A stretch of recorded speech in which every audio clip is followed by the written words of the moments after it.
మాజీ మంత్రి కేటీఆర్ పై ప్రభుత్వ విప్ ఆది శ్రీనివాస్ తీవ్ర స్థాయిలో దుమ్మెత్తారు. కేటీఆర్ ప్రెస్ మీట్లో బయట గంభీరంగా మాట్లాడుతున్న లోపల భయపడుతున్నాడని ఎద్దేవా చేశారు. ఆయన 10 ఏళ్ల బీఆర్ఎస్ పాలనలో కేటీఆర్ 100 ఎకరాలు కబ్జా చేశారన్నారు. బీఆర్ఎస్ పార్టీ ఆఫీస్ కూడా కబ్జా చేసే కట్టారని ఆగ్రహం వ్యక్తం చేశారు. ప్రభుత్వ భూముల్ని తిరిగి ఇచ్చేయాలని, లేదంటే కఠిన చర్యలు తప్పవని హెచ్చరించారు ఆది శ్రీనివాస్. ఓవైపు గంభీరంగా మాట్లాడుతున్నప్పటికీ ఆ మాటల వెనుక బేలాతనం కనిపిస్తున్న సందర్భం.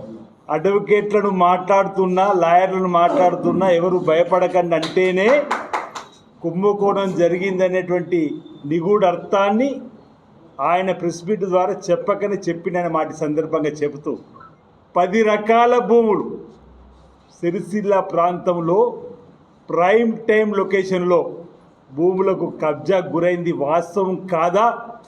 మిమ్మల్ని అడుగుతున్న సూటిగా మీ గుండె మీద చేతి వేసుకొని, నిన్న మీరు మాట్లాడిన ప్రెస్ మీట్ పెట్టిన బీఆర్ఎస్ భవన్ కూడా కబ్జా గురైందా లేదా?